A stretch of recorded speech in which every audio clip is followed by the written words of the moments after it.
Nous avons avec nous en ligne le député libéral André Amorin, l'ex-procureur fédéral en chef du service des poursuites pénales du Canada pour la région du Québec et actuellement porte-parole de l'opposition officielle en matière de justice. Monsieur Morin, comment ça va? Bonjour. Bonjour, Monsieur Pierre. Ça va très bien, je vous remercie. Oui. Alors, dites-moi, nous savons qu'au Québec, il y a une crise de main-d'œuvre partout, ça touche tout le monde et tous les secteurs. La crise de main-d'œuvre touche naturellement la justice. Récemment, on a eu 10 salles du Palais de justice de Montréal qui ont été fermées et l'opposition officielle qualifie cette crise de la justice québécoise d'une crise gênante. Pourquoi est-ce que c'est gênant? Pourquoi ça l'est plus pour le domaine de la justice que, par exemple, pour le domaine de la santé? En fait, c'est une bonne question, Monsieur Pierre. Ce sont deux domaines différents. Vous faites référence à la santé. C'est un domaine évidemment qui est hyper important pour la population québécoise. Mais je vous dirais que la justice est aussi un secteur qui est hyper névralgique. La justice, c'est un pilier de l'État. Donc, c'est hyper important. Puis c'est hyper important que les justiciables aient accès aux tribunaux pour régler leurs différends et que l'État aussi puisse avoir accès aux tribunaux, par exemple en matière pénale et criminelle, pour que les poursuites criminelles fonctionnent rondement. Alors, ce qu'on vit présentement dans le domaine de la justice, le système est à un point de rupture. Et c'est une crise, à mon avis, que je qualifierais de sans précédent, parce que les employés, ceux qui travaillent au quotidien dans les palais de justice, je pense entre autres aux adjointes juridiques, je pense aux greffières, audiencières, je pense aux huissiers, je pense aux constables spéciaux, leurs conditions de travail font en sorte leur rémunération n'est pas assez élevée. Donc, ça fait en sorte qu'il y a un roulement de personnel, il y a un problème de rétention de personnel.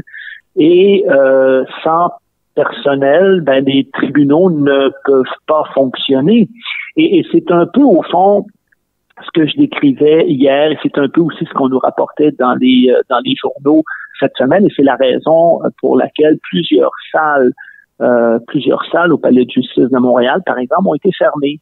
Et ça, ce que ça fait dans le concret, c'est que vous avez des gens qui attendent, par exemple, en matière familiale, puis qui pourront pas procéder. Vous avez des victimes d'actes criminels qui sont prêtes à témoigner. Ça génère beaucoup de stress et puis qui pourront pas parce que la salle va être fermée. Et donc, tout ça est remis. Et là, il est temps que le ministre de la Justice règle cette situation-là pour le bien de la population québécoise. Absolument. Et puis, naturellement, le droit a changé aussi depuis l'arrêt Jordan. Ça veut dire que ce qu'on appelle le délai raisonnable a une limite beaucoup plus précise. Et ça veut dire que si on dépasse, faute du poursuivant, ce fameux délai raisonnable-là, c'est autant de criminels potentiels qui vont rester en liberté, pas vrai? Oui, en fait, vous avez raison et vous faites bien de soulever la question de l'arrêt Jordan. Effectivement, dans cet arrêt, la Cour suprême du Canada est venue nous rappeler qu'un accusé doit avoir un procès dans un délai raisonnable. C'est un droit qui lui est garanti par la Charte canadienne des droits et libertés. Et on parle de deux seuils, 18 mois pour les infractions, 30 mois pour les actes criminels avec enquête préliminaire. Donc, quand on dépasse ce délai-là, là, si vous me permettez l'expression, il y a comme un drapeau rouge qui monte, et là, ça veut dire que la cause pourrait être en péril. Et donc là, ce que ça va faire, c'est qu'évidemment, l'accusé aura le droit de demander au juge de regarder les délais Et si les délais ne sont pas explicables, le juge pourrait, le ou la juge pourrait effectivement arrêter les procédures. Donc, vous comprenez que quand l'État n'est pas capable de faire fonctionner son système de justice comme il doit le faire, ben ça augmente le stress sur l'ensemble du système et ça peut provoquer effectivement, éventuellement, des arrêts de procédure. Vous avez tout à fait raison.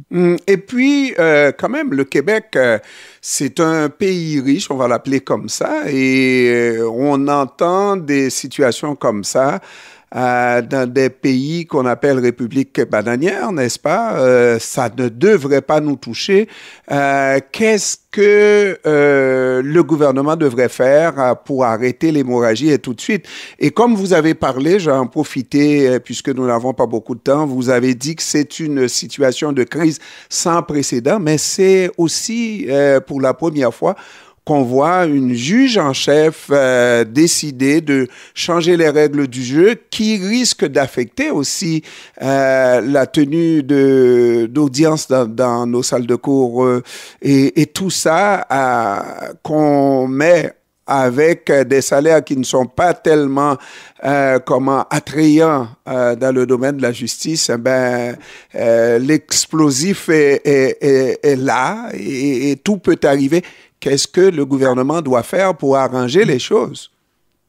Ben, écoutez, moi, je l'ai dit à plusieurs reprises. Monsieur, d'abord, la responsabilité incombe au ministre de la Justice. C'est son travail, c'est son devoir de voir à ce que le système fonctionne. Moi, j'ai dit à plusieurs reprises qu'il était important de dialoguer d'une façon constructive avec la magistrature, puisque vous faites référence à la juge en chef de la Cour du Québec. Mais je vous dirais que mais ce n'est pas seulement ça. Il y a aussi tous les autres employés, tous les autres acteurs du système qui sont aussi importants, dont je vous parlais tantôt. Et là, ce que le ministre doit faire, c'est évidemment parler avec ses collègues, parler au ministre des Finances, au Conseil des ministres et dire, écoutez, on ne peut pas avoir une rupture du système de justice. Il faut payer ces gens-là qui font un travail essentiel. Et ça, à mon avis, le ministre a une obligation de résultat. Et il doit le faire rapidement. Mais le ministre semble qu'il est un peu téléguidé parce qu'on a vu aussi le premier ministre dans une entrevue exclusive à TVA dire que d'autres juge trouve la position de la juge en chef, la juge Rondeau, inconfortable, comme quoi on aurait tendance qu'on veut mettre une dissension au niveau de la magistrature. Est-ce que vous avez l'impression que le ministre de la Justice est libre de ses actions, peut décider de prendre des actions par lui-même pour améliorer le système de justice, enfin, dans la crise dans laquelle il se trouve actuellement? Le ministre de la Justice, à mon avis, c'est son travail, c'est son devoir. Alors, on apprenait hier par les journaux qu'il devait regarder rapidement la question, qu'il devait parler à ses collègues. Alors moi, je l'invite à le faire le plus rapidement possible et c'est sa responsabilité. Donc, c'est à lui d'agir rapidement à ce sujet-là pour que ces employés-là soient payés adéquatement et que le système puisse fonctionner. Monsieur Morin, vous avez été ex-procureur fédéral en chef. Vous êtes l'ex-procureur fédéral en chef du service des poursuites pénales du Canada pour la région du Québec. Aujourd'hui, vous êtes porte-parole de l'opposition officielle en matière de justice. On comprend que vous êtes venu à un moment opportun, au moment où la crise dans la justice devient, comme vous l'avez dit, une crise sans précédent et une crise inacceptable et même gênante. Est-ce que c'est un hasard, votre venue dans la politique pour changer les choses, ou est-ce que c'était voulu, arranger avec le gars des vues, comme on dit? Non, il n'y a pas eu de scénario. Écoutez, moi, j'ai travaillé dans le domaine de la justice toute ma vie. J'ai plaidé des centaines de dossiers devant les tribunaux. J'ai été gestionnaire. Alors, écoutez, moi, si je suis aujourd'hui en politique, c'est d'abord pour être la voix des citoyens et citoyennes du comté de l'Acadie, mais c'est aussi pour rappeler que le monde de la justice est un pilier fondamental de l'État et donc il faut agir rapidement et moi je suis au fond le porteur donc cette voix qui rappelle au ministre qu'il y a des acteurs fondamentaux dans le système et qu'ils doivent être payés adéquatement et qu'on doit reconnaître l'importance de leur travail. Alors c'est pour ça que je suis là. André Amorin, ex-procureur fédéral en chef du service des poursuites pénales du Canada pour la région du Québec et actuellement porte-parole de l'opposition officielle en matière de justice et député de l'Acadie. Lequel de ces titres vous préférez, Monsieur Morin?